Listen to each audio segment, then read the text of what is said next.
ಮಧುಗಿರಿ ತಾಲೂಕಿನ ದೊಡ್ಡೇರಿ ಹೋಬಳಿಯ ಬಡಿಗುಂಡನಹಳ್ಳಿಯ ಸರ್ಕಾರಿ ಹಿರಿಯ ಪ್ರಾಥಮಿಕ ಪಾಠಶಾಲೆಯ ಹಳೆ ವಿದ್ಯಾರ್ಥಿಗಳು ನಮ್ಮ ಶಾಲೆ ನಮ್ಮ ಹೆಮ್ಮೆ ಎಂಬ ಧ್ಯೇಯದೊಂದಿಗೆ ಗುರುವಂದನಾ ಕಾರ್ಯಕ್ರಮವನ್ನು ಏರ್ಪಡಿಸಿದರು. ಕಾರ್ಯಕ್ರಮದಲ್ಲಿ ಶಾಲೆಯಲ್ಲಿ ಓದಿದ ಹಳೆಯ ವಿದ್ಯಾರ್ಥಿಗಳು ಶಾಲೆಗೆ ಉಡುಗೊರೆಯಾಗಿ ಪ್ರಿಂಟರ್ ಮತ್ತು ಸ್ಮಾರ್ಟ್ ಟಿವಿಯನ್ನು ವಿತರಿಸಿದರು ಮತ್ತು ಶಿಕ್ಷಕರಿಗೆ ಸನ್ಮಾನಿಸಿದರು. ಈ ಸಂದರ್ಭದಲ್ಲಿ ಮುಖ್ಯ ಶಿಕ್ಷಕರಾದ ಮಂಜುನಾಥ್, ಹನುಮಯ್ಯ, ರಾಮಣ್ಣ, ರಂಗದಾಮಯ್ಯ, ಸಿದ್ದಗಂಗಮ್ಮ, ಮಧು, ಸಾವಿತ್ರಮ್ಮ, ಮಂಜುಳಾ, ಲಕ್ಷ್ಮೀನಾರಾಯಣ್, ಪ್ರಾಣೇಶ್, ಹಳೆಯ ವಿದ್ಯಾರ್ಥಿಗಳಾದ ರಾಘವೇಂದ್ರ, ಶ್ರೀಧರ್ ಇನ್ನು ಮುಂತಾದ ಹಳೆಯ ವಿದ್ಯಾರ್ಥಿಗಳು, ಹಾಲಿ ವಿದ್ಯಾರ್ಥಿಗಳು, ಸಾರ್ವಜನಿಕರು ಹಾಜರಿದ್ದರು. ಪ್ರಸ್ತುತ ನಾನು ಒಬ್ಬಳೆ ನಿವೃತ್ತಿ ಜೀವನ ನಡೆಸ್ತಾ ಇರ್ತಕ್ಕಂಥವಳು. ನನಗೆ ಬಹಳ ಹೆಮ್ಮೆ ಇದೆ. 40 ವರ್ಷಗಳ ಸುದೀರ್ಘವಾದಂತಹ ಒಂದು ವೃತ್ತಿ ಜೀವನವನ್ನು ಮುಗಿಸಿದ್ದೀನಿ. ಇವತ್ತು ಕೂಡ ನನಗೆ ಆಯುರಾರೋಗ್ಯವನ್ನು, ಐಶ್ವರ್ಯವನ್ನು ಎಲ್ಲವನ್ನು ಕೂಡ ದಯಪಾಲಿಸಿದ್ದಾನೆ. ತಮಗೂ ಕೂಡ ಎಲ್ರಿಗೂ ಕೂಡ ಅದೇ ಐಶ್ವರ್ಯ, ಅದೇ ಆರೋಗ್ಯ ಬರಲಿ, ಅದೇ ವೃತ್ತಿ ಬದುಕನ್ನು ಬರಲಿ. ಎಲ್ರಿಗೂ ಇಲ್ಲಿ ಮರ್ತಿರಬಹುದು, ಯಾರು ಅಂತಹ ಹಿರಿಯರಿಲ್ಲ. ವಿ ಚೆನ್ನಪ್ಪ ಅಂತಕ್ಕಂಥ ನನ್ನ ದೊಡ್ಡಪ್ಪನವರ ಈ ಊರಿನ ಕಿರಿಯ ಪ್ರಾಥಮಿಕ ಶಾಲೆಯ ಮೊದಲ ಶಿಕ್ಷಕರು, ಮತ್ತೆ ಮೊದಲ ಮುಖ್ಯ ಶಿಕ್ಷಕರಾಗಿ, ಬಡ್ತಿ ಮುಖ್ಯ ಶಿಕ್ಷಕರಾಗಿ ಬಂದಂತಹವಳು ನಾನು ಅಂತಕ್ಕಂಥದ್ದು ನಾನು ಹೆಮ್ಮೆಯಿಂದ ಹೇಳ್ತಾ ಇದ್ದೀನಿ. ಯಾಕಂದರೆ ನನಗೆ ಈ ಶಾಲೆಯ ಬಗ್ಗೆ ಇವತ್ತಿಗೂ ಕೂಡ ಹೆಮ್ಮೆ ಇದೆ. ಇವತ್ತು ಈ ಜಾಗವನ್ನು ನೋಡ್ತಾ ಇದ್ದೀನಿ, ಈ ಕಟ್ಟಡವನ್ನು ನೋಡ್ತಾ ಇದ್ದೀನಿ. ದಾರಿನಲ್ಲಿ ಹೋಗಬೇಕಾದ್ರೆ, ಎಲ್ಲೇ ಹೋಗಬೇಕಾದ್ರೆ ಈ ಶಾಲೆಯ ಬಗ್ಗೆ ನನಗೆ ಬಹಳ ಹೆಮ್ಮೆ ಇದೆ. ಇಷ್ಟು ಉತ್ತಮ ಮಟ್ಟಕ್ಕೆ ಇಂತಹ ಸುಸಜ್ಜಿತವಾದ ಕಟ್ಟಡ, ಸುಸಜ್ಜಿತವಾದ ಕಾಂಪೌಂಡ್ ಎಲ್ಲ ಆಗಿರೋದಕ್ಕೆ ನಾನು ನೆನೆಸ್ಕೊತಾ ಇದ್ದೀನಿ. ಈ ಶಾಲೆಯ ನಿವೇಶನವನ್ನು ಕೊಟ್ಟಂತಹ ದಾನಿಗಳನ್ನು ಇವತ್ತು ಕೂಡ ನಾನು ನೆನೆಸ್ಕೋಬೇಕಾಗಿದೆ. ಅವರು ಈ ಶಾಲೆಯ ಒಂದು ಜಾಗವನ್ನು ದಾನವಾಗಿ ಕೊಡದೆ ಹೋಗಿದ್ರೆ ಇವತ್ತು ಇಂತಹ ಸುಸಜ್ಜಿತವಾದ ಕಟ್ಟಡದಲ್ಲಿ ಇಂತಹ ಮಕ್ಕಳು, ನಮ್ಮ ಮಕ್ಕಳು ವಿದ್ಯಾಭ್ಯಾಸ ಮಾಡಲಿಕ್ಕೆ ಸಾಧ್ಯ ಆಗ್ತಾ ಇರಲಿಲ್ಲ. ಇವತ್ತು ನಾನು ಅವರು ಬರ್ತಾರೆ ಅಂತ ಅನಿಸ್ತಾ ಇದ್ದೆ. ನಾನು ಅವರ ಮನೆಗೂ ಕೂಡ ಬೆಂಗಳೂರಲ್ಲಿ ಎಲ್ಲವೂ ಸಾರಿ ಹೋಗಿದ್ದೆ. ಅವರ ಮನೆಯ ಒಂದು ಮದುವೆಗಳಿಗೂ ನನ್ನನ್ನು ಆಹ್ವಾನ ಮಾಡಿದರು. ನನಗೆ ಬಹಳ ಹೆಮ್ಮೆ ಆಗುತ್ತೆ ಆ ಕುಟುಂಬವನ್ನು ನೆನೆಸ್ಕೊಂಡ್ರೆ. ಎಲ್ಲ ಇರ್ತಕ್ಕಂಥವರು ಈ ಊರಿನ ಶಾಲೆಯ ಬಗ್ಗೆ ಅಭಿಮಾನ ಇಟ್ಕೊಂಡು ಈ ಜಾಗವನ್ನು ನಿವೇಶನವಾಗಿ ಕೊಟ್ಟಿರ್ತಕ್ಕಂಥದ್ದು ನಾನು ಮತ್ತೊಮ್ಮೆ ಅವ್ರಿಗೆ ಪ್ರತ್ಯಕ್ಷವಾಗಿದ್ದ ಇದ್ರೂ ಕೂಡ ಪರೋಕ್ಷವಾಗಿ ನಾನು ಅವ್ರಿಗೆ ನಮನಗಳನ್ನು ಸಲ್ಲಿಸ್ತಾ ಇದ್ದೀನಿ.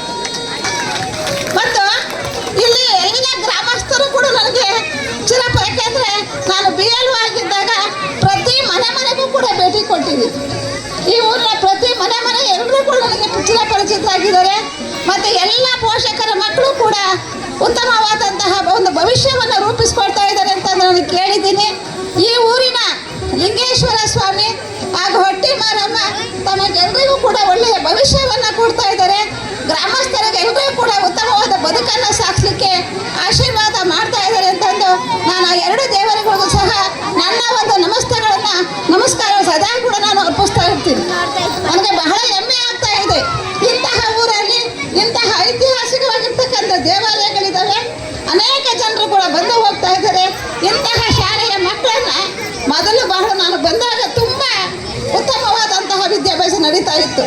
ಈಗೂ ನಡೀತಾ ಇದೆ ಅಂತ ಭಾವಿಸ್ತಾ ಇದ್ದೀನಿ. ನನ್ನ ಸಹೋದ್ಯೋಗಿ ಮಿತ್ರರು ನಾನು ಇವತ್ತು ನೆನೆಸ್ಕೊತಾ ಇದ್ದೀನಿ. ಪ್ರತಿಯೊಂದು ಸಮಯವನ್ನು ಪಾಲಿಸ್ತಾ ಇದ್ರು. ವಿದ್ಯಾಭ್ಯಾಸವನ್ನು ಅಷ್ಟೇ ಮಟ್ಟಿಗೆ ಹೇಳ್ಕೊಡ್ತಾ ಇದ್ರು. ಯಾವುದೇ ಕಾನ್ವೆಂಟ್ಗೂ ಕೂಡ ಒಂದು ಸರಿಸಾಟಿಯಾಗಿ ಅವತ್ತು ನಡೀತಾ ಇತ್ತು.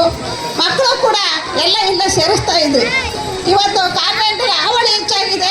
ದಯವಿಟ್ಟು ನಾನು ಪೋಷಕರಲ್ಲಿ ಒಂದು ಮನವಿಯನ್ನು ಮಾಡ್ಕೊಳ್ತಾ ಇದ್ದೀನಿ. ಕನ್ನಡ ಶಾಲೆಗಳನ್ನು ಉಳಿಸಿ, ನಿಮ್ಮೂರ ಶಾಲೆಯನ್ನು ಉಳಿಸಿ. ಮೊದಲು ನಿಮ್ಮೂರ ಶಾಲೆಗೆ ಮಕ್ಕಳನ್ನು ಮಾತೃಭಾಷೆಯಲ್ಲಿ ಕಲಿಸಿ, ನಂತರ ಮುಂದೆ ಮಕ್ಕಳು ಯಾವುದೇ ಇಂಗ್ಲೀಷ್ ಶಾಲೆ ಆಗಿರ್ಬೋದು, ಕಾನ್ವೆಂಟ್ ಶಾಲೆಯಲ್ಲಾಗಿರ್ಬೋದು ಓದ್ಬಹುದು ಅಂತ ನಾನು ಹೆಮ್ಮೆಯಿಂದ ಹೇಳ್ತಾ ಇದ್ದೀನಿ. ಯಾಕೆಂದರೆ ಅದಕ್ಕೆ ಸಾಕ್ಷಿ ನಾನೇ ಇದ್ದೀನಿ. ನನ್ನ ಮಕ್ಕಳನ್ನು ನಾನು ಇವತ್ತು ಕೂಡ ಕನ್ನಡ ಶಾಲೆಯಲ್ಲೇ ಓದಿಸಿದ್ದು. ಯಾವುದೇ SLC ಸಹ ನಾನು ಯಾವುದೇ ಕಾನ್ವೆಂಟ್ಗೂ ಕಳಿಸಿರಲಿಲ್ಲ. ನಿಮ್ಗೆಲ್ಲರಿಗೂ ಕೇಳ್ತಾ ಇದ್ದೀನಿ, ಮಾತೃಭಾಷೆಯನ್ನು ಕನ್ನಡದಲ್ಲಿ ಕಲಿಸಿ, ನಿಮ್ಮೂರ ಶಾಲೆಗೆ 7ನೇ ಕ್ಲಾಸ್ವರೆಗೂ ಓದಿಸ್ರಿ. ಹೃದಯ ಹೇಗಿರುತ್ತೆ ಅಂತಂದ್ರೆ, ತಮ್ಮ ಶಿಷ್ಯಂದಿರು ಎಷ್ಟೇ ಅತ್ಯುನ್ನತ ಹುದ್ದೆಗೂರು ಸಹ ಹೆಮ್ಮೆ ಪಡುವಂಥದ್ದು ಗುರುಗಳು ಮಾತ್ರ.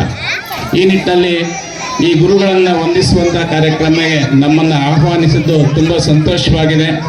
ಜೊತೆಗೆ ಈ ಲಿಂಗೇಶ್ವರ ಹಾಗೂ ಹೊಟ್ಟಿ ಮಾರಮ್ಮ ತಾಯಿಯ ಒಂದು ಆಶೀರ್ವಾದ ಎಲ್ರಿಗೂ ಸಹ ಇರಲಿ.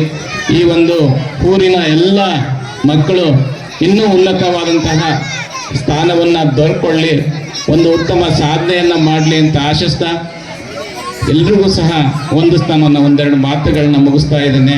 ಜೈ ಹಿಂದ್, ಜೈ ಕರ್ನಾಟಕ ಮಾತು.